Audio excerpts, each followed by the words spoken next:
Estos videos que les he alcanzado, primero está sobre el enfoque sobre Zen. Espero que este sea un video del cual sí lo hayan visto y podamos encontrar y entender qué cosas son los modelos de ecuaciones estructurales. Así que imaginen que somos, a ver, detectives tratando de resolver un misterio muy complejo, algo que necesitamos saber. Entonces, por tanto, nos van a contratar como detectives. Y tenemos algunas pistas, muchas pistas tal vez. Y tal vez por ahí testimonios de varios otros testigos que, sobre el inconveniente que se puede haber presentado. Pero no todo es lo que parece ser a simple vista.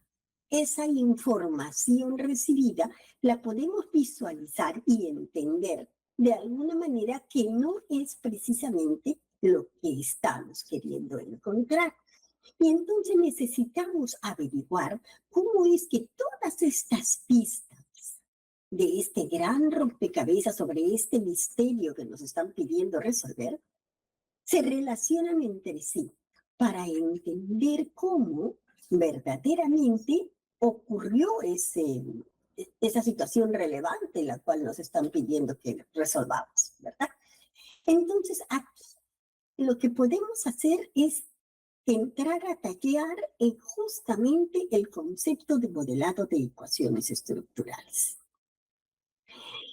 ¿Qué podríamos considerarlo como si fuera el detective de las estadísticas? O sea, es el que va a encontrar justamente esas cosas, las cuales nosotros directamente no la podemos visualizar, donde nos ayudará a, a determinar y a describir y a descubrir aquellas conexiones que están ocultas a simple vista, o no, no necesariamente, pero que sí son fundamentales para esta investigación.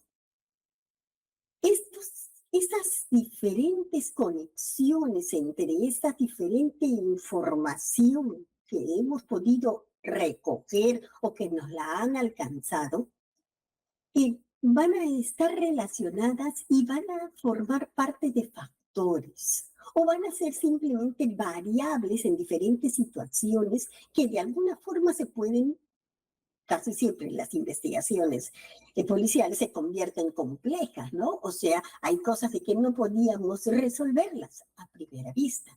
Entonces, estamos hablando que es una herramienta, los modelos de ecuaciones estructurales, que nos permiten a los investigadores, a los que queremos saber sobre algún tema, cómo debemos de usarlas para entender mejor cómo están relacionadas estas diferentes cosas en las cuales vamos a investigar.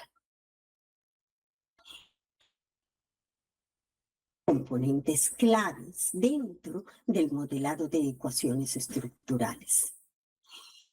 Y estos componentes, que también les mandé un video sobre lo que son variables latentes y variables observadas, lo podemos decir que son las variables latentes, la podemos imaginar que, que son las cosas que deseamos medir como si fuera algo abstracto, como por ejemplo la felicidad. Sabemos que no es posible medir directamente la felicidad. ¿Qué tan feliz eres? Dime, del 1 al 20, ¿cómo te categorizas en tu felicidad? Tal vez tengamos respuestas.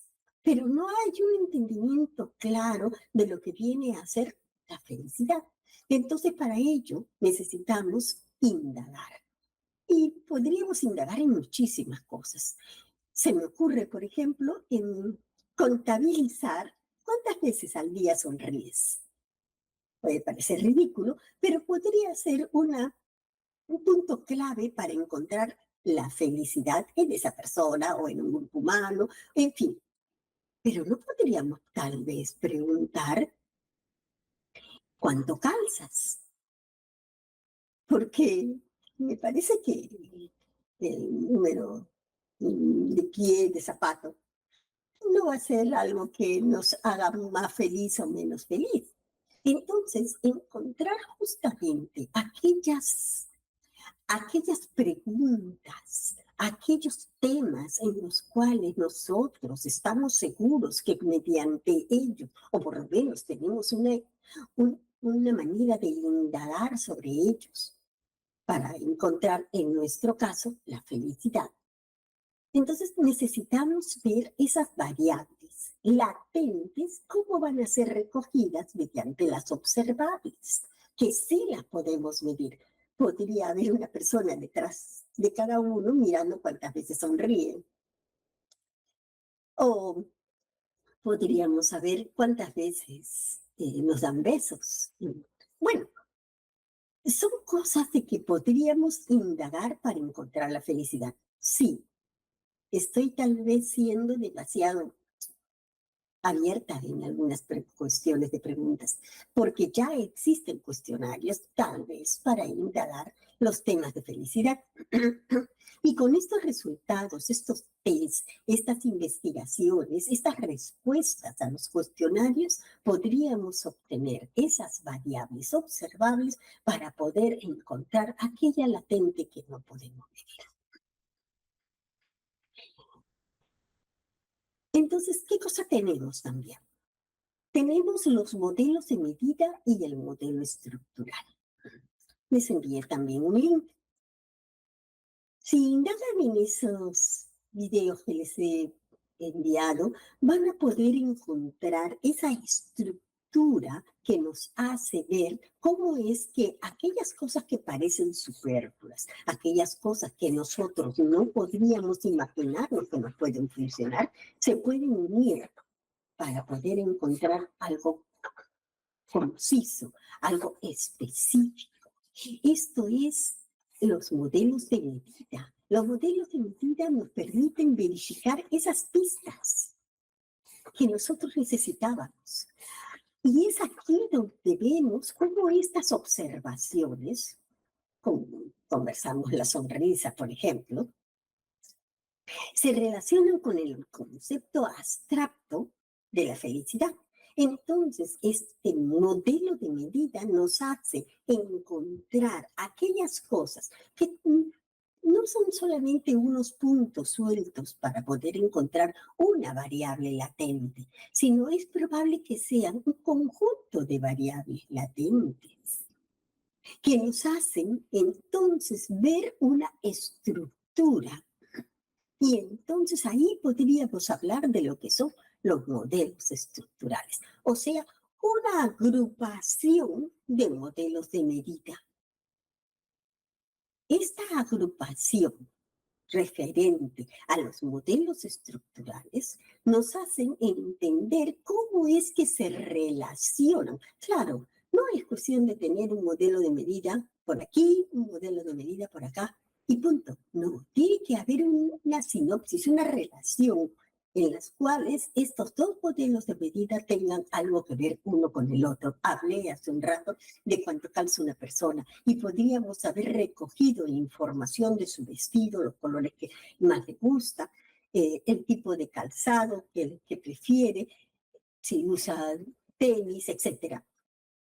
Y eso está bien, es un constructo, es un modelo de medida. Pero nosotros teníamos, por otro lado, la cantidad de sonrisas, los besos que nos dan, cuántos hijos tenemos, si los mandamos al colegio, si los vestimos, los alimentamos, y tal vez eso pueda formar parte de algo de la felicidad, ¿cierto? Pero entonces este grupo que tenemos de modelo de medida y este grupo que tenemos de felicidad, ¿tienen relación? ¿Los podemos unir? Si es así, suponiendo que se pueda, ahí se está formando un constructo, un nuevo constructo global que se llama modelo estructural. El calzado, el vestido, como la felicidad, bueno, puede ser, ¿verdad? Y viendo Entonces, lo que son los modelos latentes de medida, los modelos estructurales, las variables latentes, las observables, estamos encontrando un grupo de cosas que nos van a hacer y que nos hacen entender lo que son los modelos de ecuaciones estructurales. ¿Y cómo funciona eso? Lo que vamos a ver ahora, para ver cómo es que funciona SEM, lo he explicado en muchas oportunidades y en muchas de las charlas que doy lo planteo así. Enfocó muy precisamente estos puntos, porque siento que es verdaderamente la base del modelado de ecuaciones estructurales. Estamos hablando de la metodología empleada para trabajar los modelos de ecuaciones estructurales. Pero vamos a hablar con precisión sobre el modelado estructural mediante covarianzas. Entonces, lo primero que estamos viendo aquí es la teoría. Claro, ¿quién no sabe qué es la teoría, verdad? La teoría es aquella que nos ayuda a encontrar, a definir diferentes relaciones entre las variables, establece las hipótesis en las que deseamos probar y las que las podemos estructurar de acuerdo al conocimiento que se tenga sobre el estudio que nosotros estamos realizando y selecciona las variables y los constructos a incluir en el modelo. Con esto diríamos, ya tengo teoría. Y es cierto, si yo sé qué voy a hacer, si yo entiendo qué cosa es a donde quiero llegar y puedo encontrar cómo recogerlo, ya estoy dando una base teórica, un fundamento de las cosas que quiero. Pero no es solamente lo que quiero, necesito establecer hipótesis. O sea, después de entablar las relaciones, tengo que establecer las hipótesis. O sea, decir qué es lo que voy a hacer, para qué me va a servir, qué cosa quiero encontrar o sé que voy a encontrar. Y luego de ello, a la hora de que yo voy a generar mis constructos, voy a analizarlos. Con una buena base teórica, lo que nosotros podemos hacer es enfocarnos correctamente en lo que vamos a hacer. No funciona el estudio de lleno, no es al revés.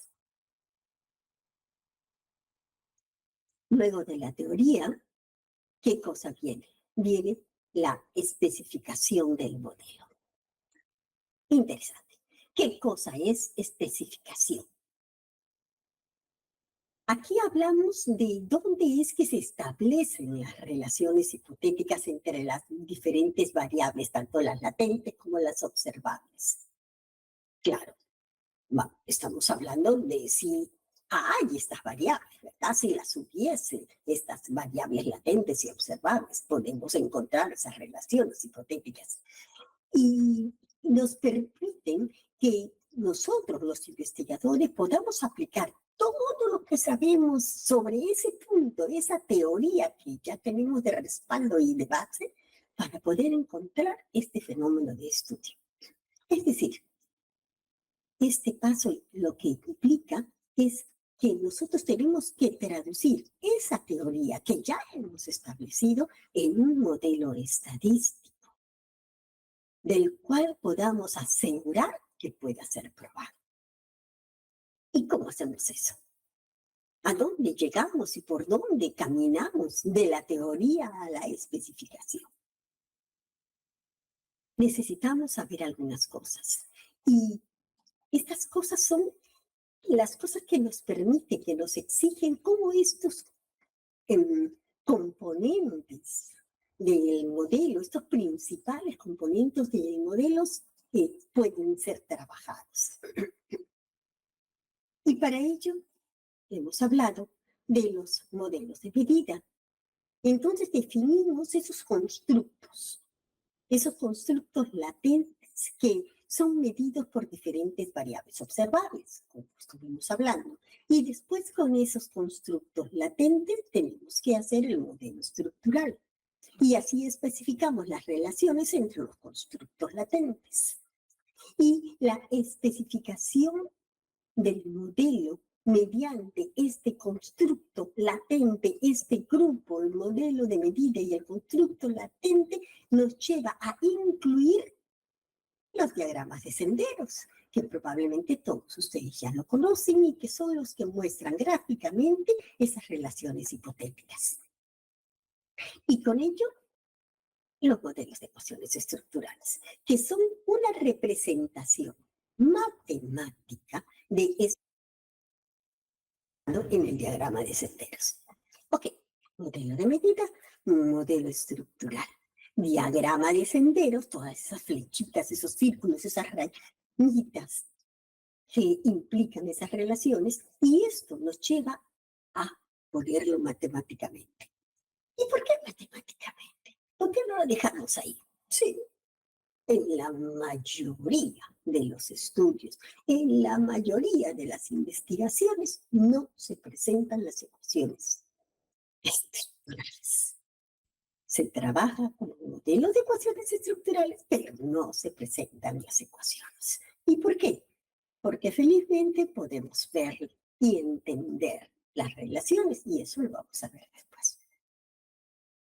¿Y cómo se continúa después de la especificación? Aquí viene ahora la identificación. Ok, ya tenemos la teoría, hicimos nuestro ordenamiento y ya sabemos lo que tenemos que hacer, una gráfica y después encontrar las ecuaciones, y ahora estamos hablando de la identificación. Esta nos permite saber si la información que hemos recogido, todo eso que nosotros habíamos estado anotando en nuestros cuestionarios, es suficiente. Si es suficiente, ¿para qué? Suficiente, hay que poner unos parámetros. Tiene que ser suficiente para poder hacer los análisis.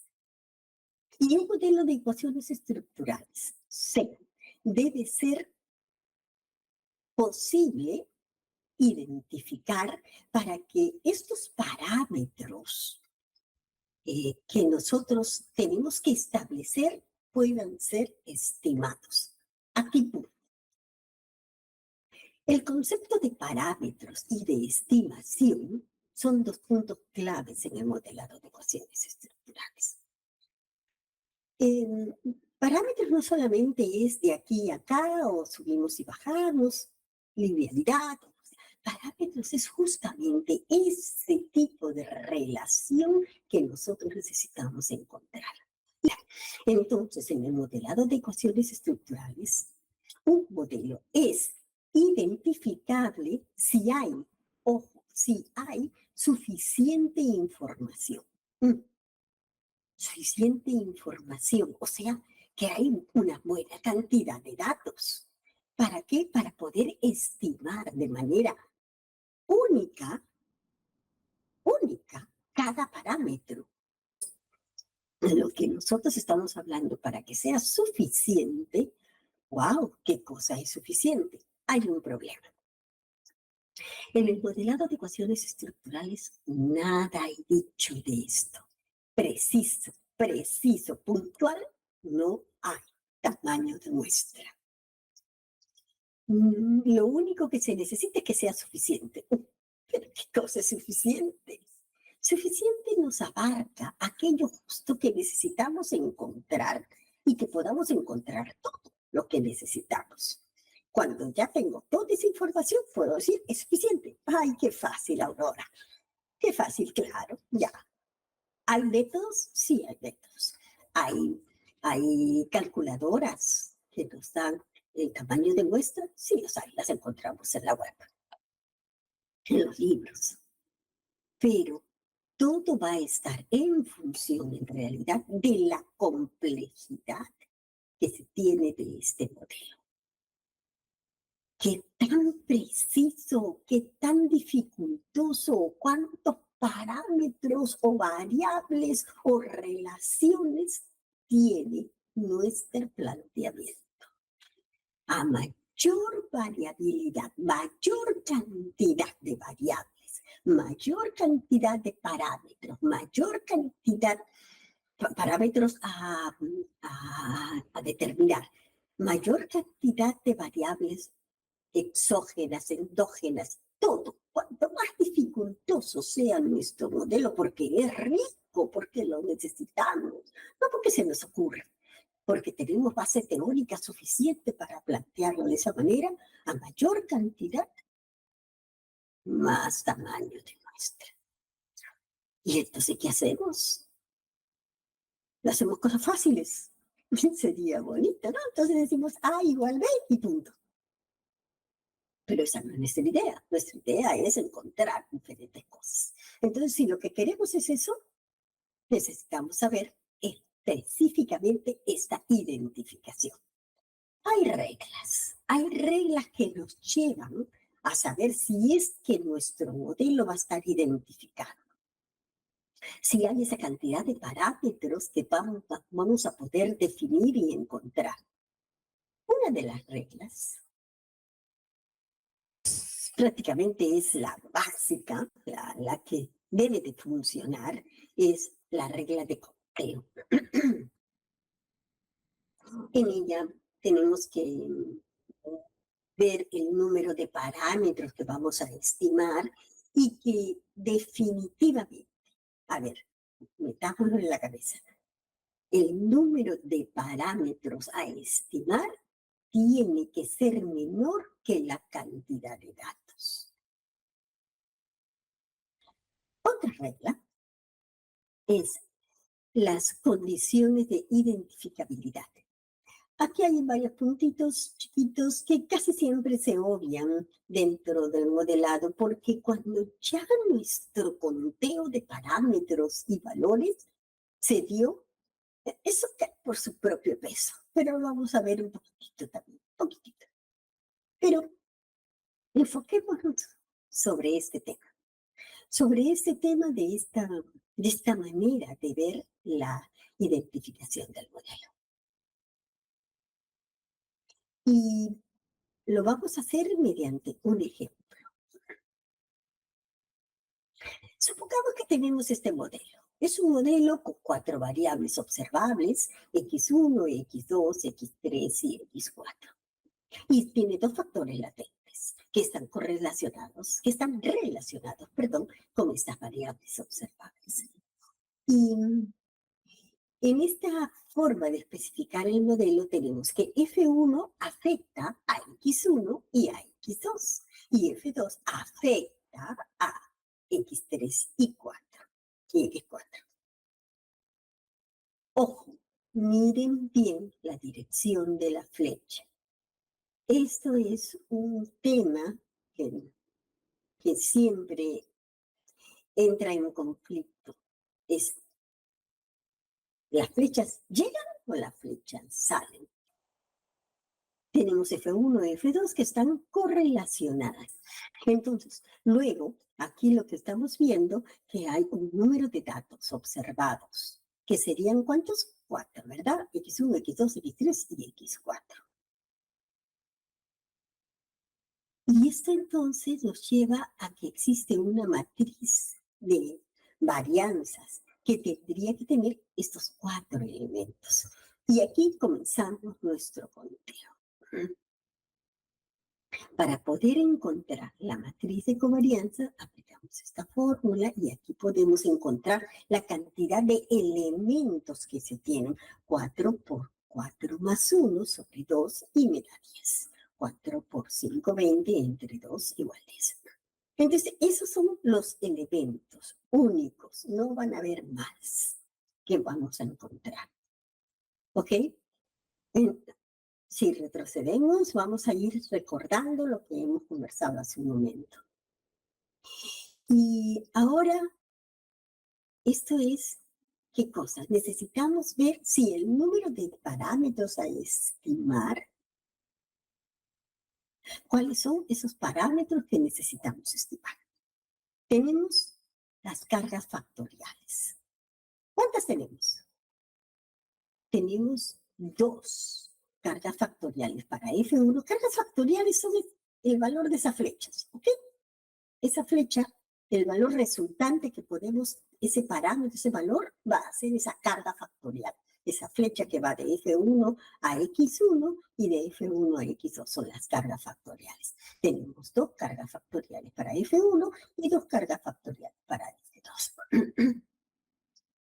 ¿Qué más hay acá? Tenemos las varianzas de los errores. Cada variable observable, o sea, X1, X2, X3 y X4, tiene una varianza de error. O sea, hay un error de medición.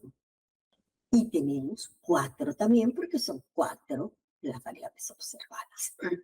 Tenemos las varianzas de los factores. Y los factores también tienen sus varianzas. Hay dos factores, F1 y F2, y entonces tenemos dos varianzas de factores. Y tenemos, adicional a eso, una covarianza, que es la línea circular entre F1 y F2. ¿Cuánto hay en total acá? Aquí tenemos 11. Tenemos 11. ¿11 qué? 11 parámetros. 11 parámetros a estimar. ¿Ok? Es un ejemplo muy simple para poder encontrar. Pero la regla básica de conteo que estuvimos hablando hace un rato, que nos dice que el número de datos tiene que ser mayor o como a la fuerza, igual al número de parámetros. Y 10 no es mayor que 11. Por tanto, esto no cumple, está mal, no funciona, trata de trabajar por las puras, entonces no cumple con la regla básica de conteo. ¿Se echó a perder? No, hay que ver qué se trabaja. Esto nos indica que el modelo está sobreestimado y no es identificable. ¿Ok? Este modelo no puede ser encontrado, así como está. Pero busquemos una solución. ¿Qué es simplificar para este caso? Para este caso, simplificar es que nosotros tenemos que encontrar valores de esos parámetros. Tenemos que encontrar todos esos parámetros, ¿verdad? Pero si ya le decimos, este parámetro vale tanto, ya no lo tendríamos que encontrar.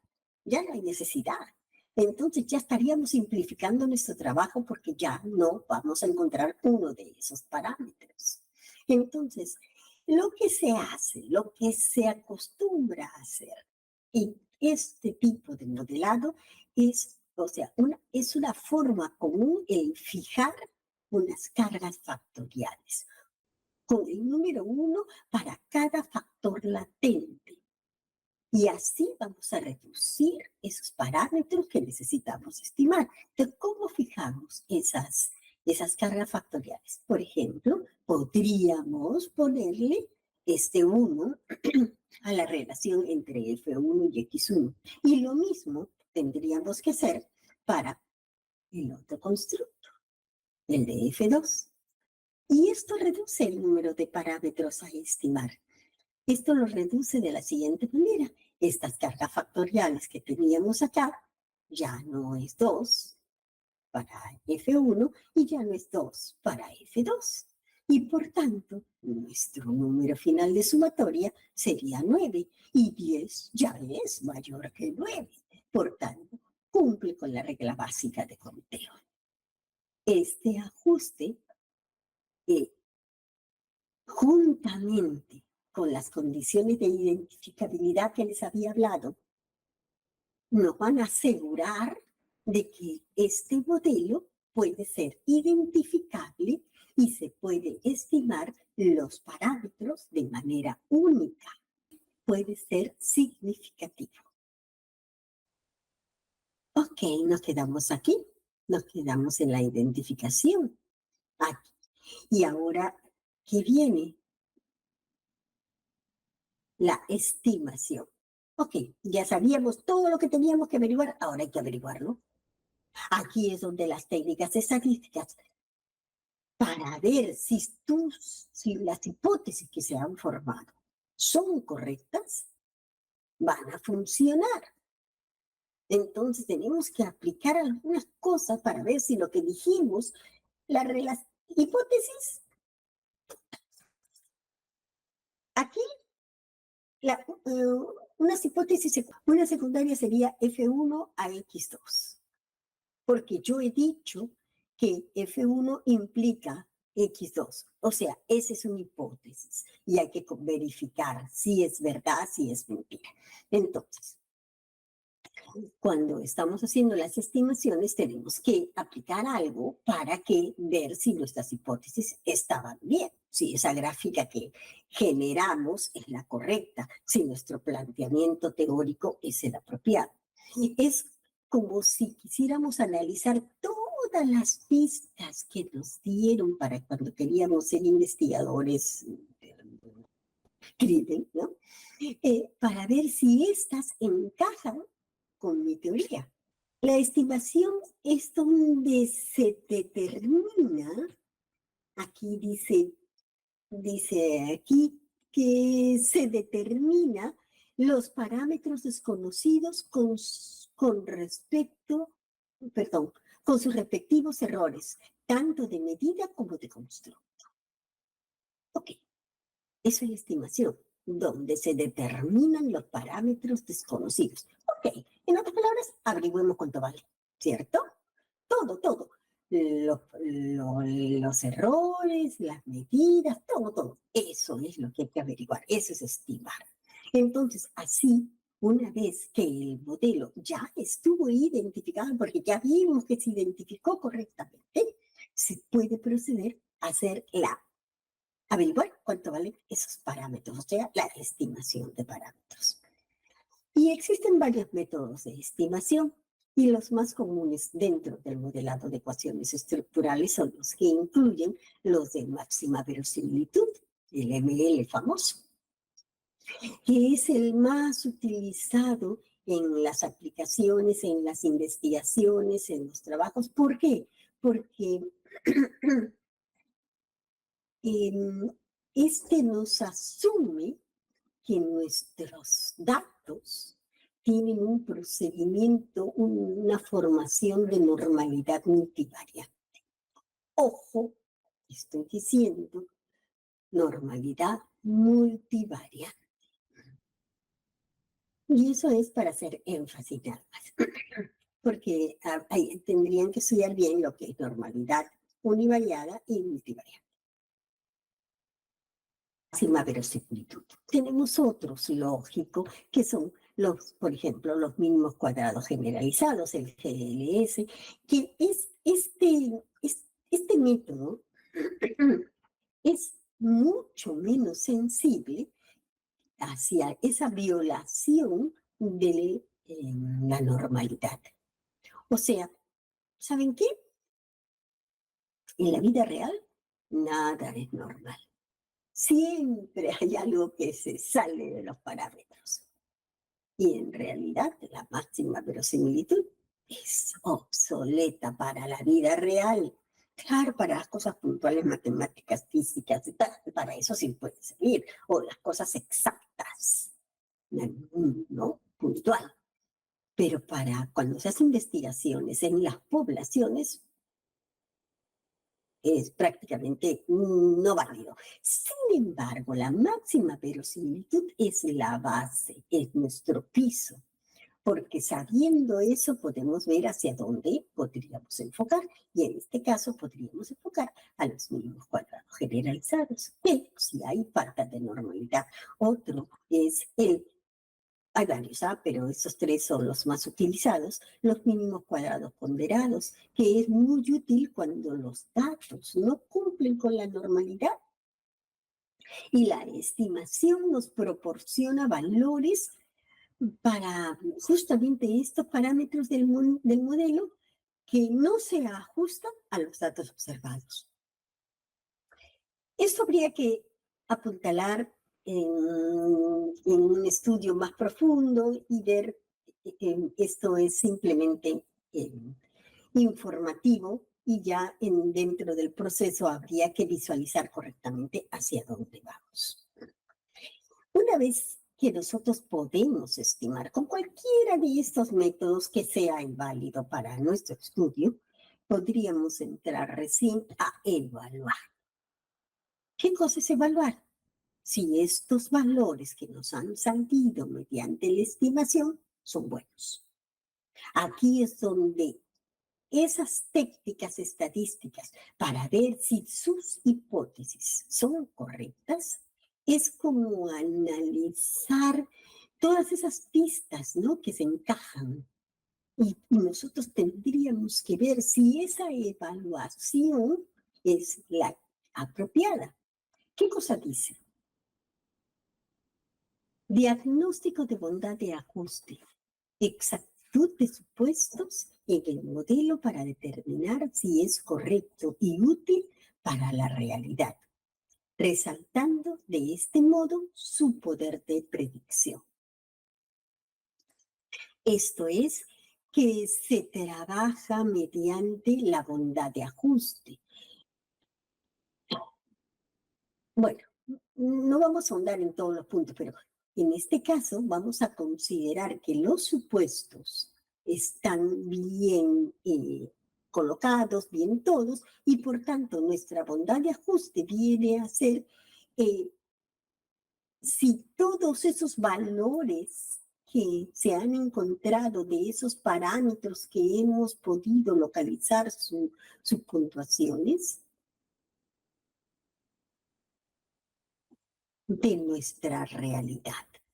¿Y cómo saber si están dentro de nuestra realidad? O sea, después de haberlas estimado, se tiene que evaluar esta bondad de ajuste del modelo. ¿Y qué cosa necesitamos saber para ver si es que están bien o no están bien? Los índices de ajuste. Estos son métricas, ¿ok? Que se utilizan para evaluar justamente que también estos resultados se ajustan a nuestro modelo especificado con referencia a los datos que nosotros hemos proporcionado u observado. Estos ajustes, algunos índices de estos ajustes, podrían ser, y que es el más conocido, que todo el mundo lo utiliza, e incluso hasta acá nos tienen hecho las investigaciones. ¿Y el chi cuadrado? ¿Dónde está tu chi cuadrado? Tu F, tu Z, son cosas de que siempre nos la piden, ¿verdad? El R cuadrado, ¿no? Entonces, el chi cuadrado es una cosa que nos la prácticamente exigen en nuestros estudios. Ya no, ya. La verdad que el chi cuadrado para modelado de ecuaciones estructurales, solo, hablando solito, como es solo el chi cuadrado, no es trascendente. ¿Por qué? El chi cuadrado evalúa la diferencia entre la matriz de las covarianzas observadas y las estimadas dentro de nuestro modelo. ¿Cómo no va a ser trascendente? Lo que pasa es que el chi cuadrado es muy sensible. ¿A qué? Al tamaño de la muestra. Porque como evalúa las matrices de covarianzas con las observadas y lo que se está consiguiendo en los valores, cuanto más datos se tengan, ese chi cuadrado va a ser más rico, más poderoso, más grande. ¿Qué tan grande necesitamos que sea el chi cuadrado? No sé. ¿Que alguien me diga? Bueno, yo he hecho un estudio anterior y, ya, tenemos algunas pautas por ahí, en fin. Pero el chi cuadrado es muy susceptible. Cuando un chi cuadrado es pequeño y a su vez es no significativo, o sea, no funciona, ¿ok? No significativo, esto nos indicará que habría un buen ajuste porque estamos hablando que como chi cuadrado solo Si es pequeño, entonces, ¿qué cosa? Chico cuadrado pequeño y no significativo indicaría un buen ajuste. Bueno, esa es la teoría.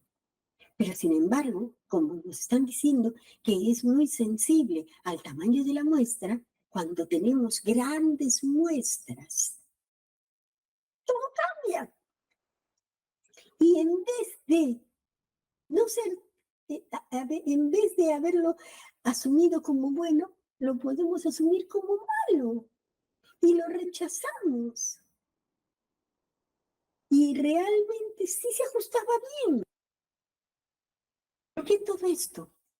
Porque depende de nuestro estudio. Entonces, por tanto, el chi cuadrado, sí, sigámoslo reportando. ¿Por qué? Porque el chi cuadrado es como nuestro piso, como lo fue el, cuando nosotros queríamos encontrar la estimación, ¿ok? Es nuestro piso. Con el chi cuadrado, nos guste o no, es como decir la sal para la comida. Con él vamos a trabajar todos los índices de ajuste, casi. Hay algunos que no. Entre ellos tenemos el CFI. El CFI, ahí está. El CFI compara el ajuste del modelo que nosotros estamos proponiendo con un modelo nulo, o sea, sin relación entre sus variables. Ahí al compararlo, vamos a encontrar qué tan bueno es cuando aplicamos lo que queremos y cuando no. O sea, es como una prueba, ¿no? Antes y después. Y estos valores, cuanto más se acerquen a la unidad, cuanto más cerca estén, son mejores. Entonces, se espera que como mínimo, sea 0.9. Alto, ¿verdad? Sí. Y les cuento que, a no ser que tengan un excelente estudio, ¿no? La mayoría de veces ni muy raro es que nuestros índices de ajuste funcionen.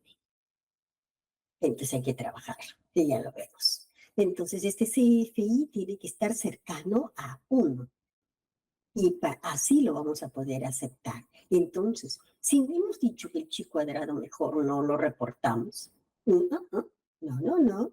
Sí, repórtalo, pero si ese número no me significa nada, me sale 42.512. ¿Qué quiere decir 42.512? No se sabe, pero sí, ahí vienen los grados de libertad. Si yo lo divido entre los grados de libertad, voy a tener un número que ya es más entendible.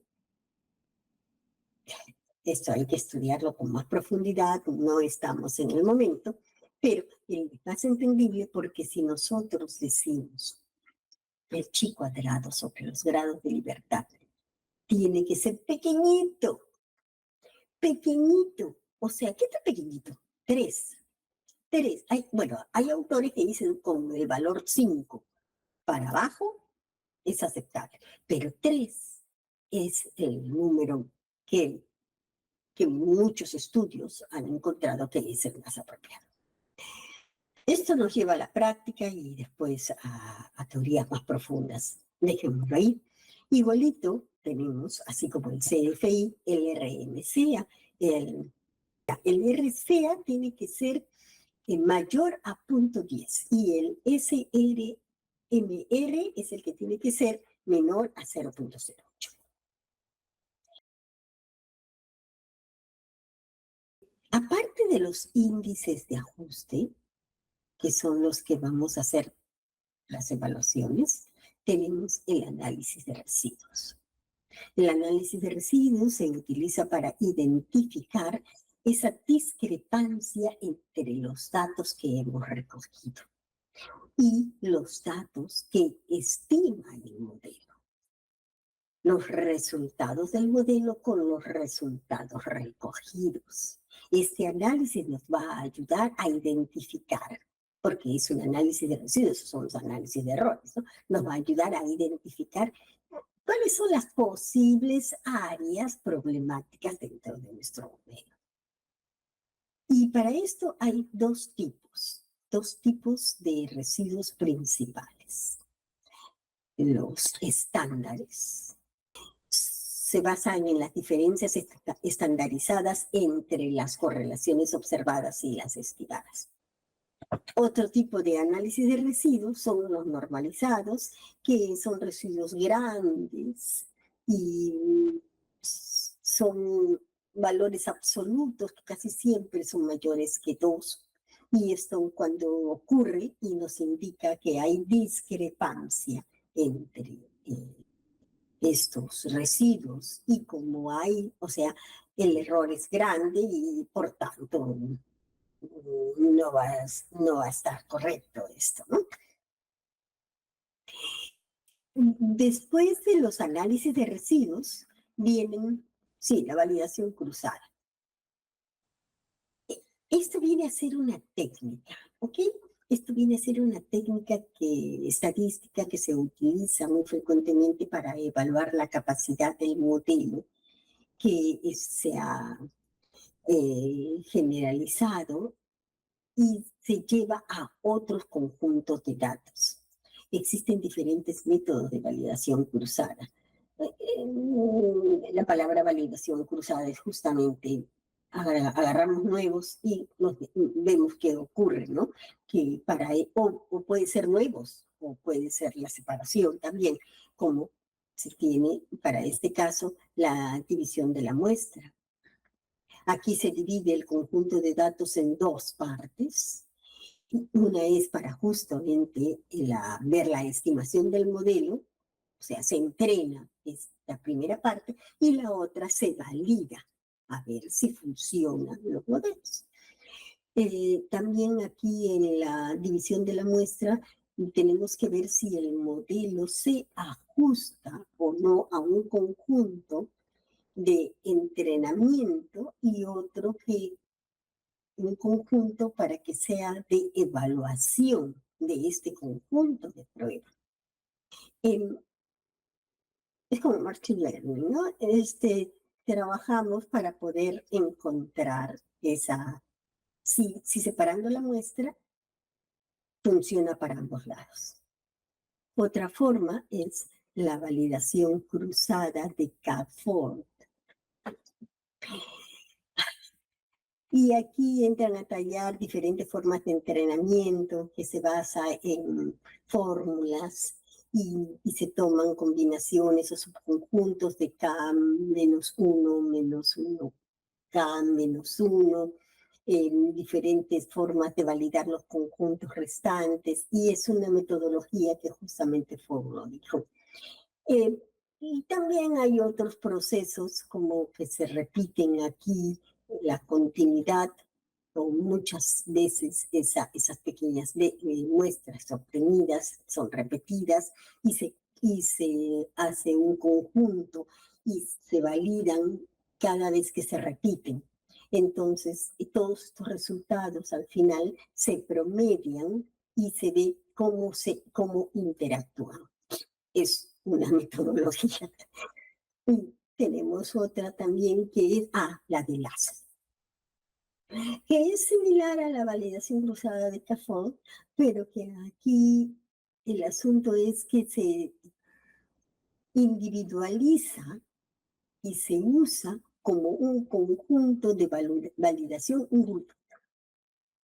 Y después computacionalmente, lógico, porque manualmente todas estas cosas son imposibles, se hace una intensiva muestras y se compara solamente con ese pequeño grupo que se ha trabajado.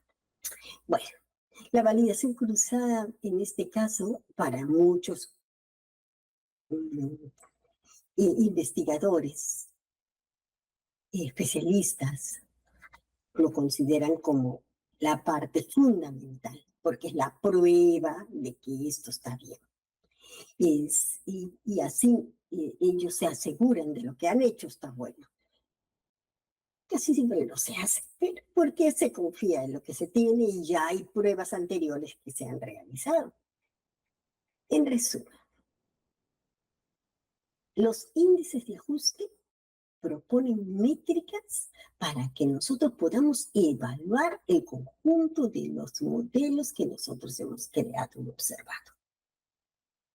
El análisis de los residuos, ¿qué hace? Identifica esa discrepancia entre los datos observados y los estimados. Y la validación cruzada comprueba, separando o obteniendo nuevas, si eso funciona o no. Pero, ¿qué pasa si después de haber trabajado teoría, especificación, identificación, estimación y estamos en la evaluación, no funciona? Y era lo que dijimos hace un rato, ¿no? El CFI, el RLMCA, alguno de ellos está malo, el chico era sobre los grados de libertad, está malo. Se acabó nuestro estudio, se acabó nuestro modelo, no funcionó, todo se echó por la borda. No.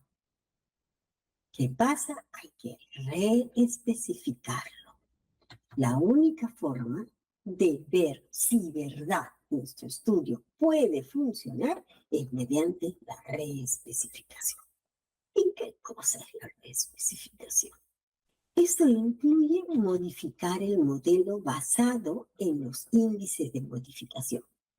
Felizmente, los programas que se usan, se tiene en realidad muchas opciones que te muestran. Te dicen, cambia esto por esto, o agrega esta relación, o quita esta otra, o ¿por qué no hiciste esto? No con estas palabras, sino matemáticamente y con fórmulas se ven. Son muy fáciles de identificar y hay forma de trabajar con ellos. Y entonces podemos modificar el modelo mirando estos índices de codificación que nos proporcionan casi siempre los softwares. Y así eliminamos alguna relación que estás teniendo, porque así nos lo está diciendo el programa y porque la estamos viendo o porque simplemente no la vimos, pero internamente se encontró así y la eliminamos o agregamos ese F2 hacia el F3 que no lo teníamos. Lo agregamos porque hay base en resultados empíricos y que tienen que ser fundamentadas teóricamente. No porque simplemente la matemática me dice, pon esa flecha, la tengo que poner, tiene que haber un fundamento matemático. Entonces la reespecificación es un proceso que nosotros debemos de hacerlo de una forma interactiva. ¿Qué cosa quiere decir? Repetir. Tenemos que repetirla todas las veces que sea posible, que se necesite, que nos lo permita, hasta poder encontrar justamente el modelo apropiado para, si es que se encuentra, ¿no? Porque de repente no va a funcionar. Y ocurre, y después les voy a mostrar cuando la siguiente sesión vamos a ver varios artículos, varias cosas y resultados, cómo es que ocurren en diferentes procesos y proyectos. Pero, y si no resulta, aquí quedó. Si le dimos 1000 vueltas, ahora sí nos ponemos a llorar porque ya no camina. ¿Por qué no caminó? Mala teoría, la especificación no estuvo correcta. Casi siempre es especificación y teoría. Porque después la identificación es numérica, las estimaciones son numéricas, ¿no? Entonces la parte teórica y la parte especificación, que es la que nosotros tenemos que decir cómo es que funciona, es la que podría estar mal. O simplemente estamos mezclando zapatos con lágrimas, ¿no? Entonces ahí se echó, ya no funciona más. ¿Y qué podemos hacer? ¿Qué podemos decir? Nuestro planteamiento no es válido. Y aunque no funcionó, teóricamente y funcionalmente el estudio es válido. Luego, una vez que nosotros hemos terminado de hacer esto y resulta que sí funcionó, salió bien después de haber hecho muchas vueltas, resultó. Entonces, ¿qué podemos decir ahora? Lo interpretamos. Y para interpretarlo hay que entrar a tallar en cada uno de los puntos. Hay que entrar a tallar en esas relaciones directas que nosotros hemos encontrado. Esa flecha que va de F1 a X1 es una relación directa, pero esa relación no es la que nosotros estamos hablando ahorita. En vez de esa correlación que era esa curva, hubiera habido, eso sí sería una relación directa. Entonces se habla de relaciones directas, se habla de relaciones indirectas. Quiere decir, cuando teníamos el F3, F1 influía sobre F2 y F2 sobre F3 y F1 sobre F3. Vamos a poner que es así. Directo es F1 sobre F3. E indirecto es F1 sobre F3, pero a través de F2. ¿Ok? Y con esto trabajaríamos los efectos totales. Los efectos totales que son la suma de los efectos directos e indirectos. O sea, ese trabajo que hemos hecho es que en realidad todo esto que nosotros ya hemos trabajado lo tenemos que interpretar, hablar, decir, escribir, demostrar numéricamente y saber qué significa el alfa, el beta, el omega, cada cosa, saber para poder hablar y decirlo. Entonces hacemos durante el análisis de STEM, investigamos y decimos todas estas relaciones, cómo es que se trabajan, qué cosa ha pasado con ellos. Ahorita les voy a mostrar, antes de concluir, les voy a mostrar un estudio, un informe, no del todo completo, pero para que vean cómo es que se trabaja cuando ya se tiene la interpretación. Viendo si todos los índices de ajuste han sido buenos, si todas esas relaciones, esa validez del modelo se ha dado, la capacidad de representar estos valores dentro de la gráfica son reales, entonces nosotros podemos indicar cómo es que este modelo funcionó y por qué. Ok, ahora sí.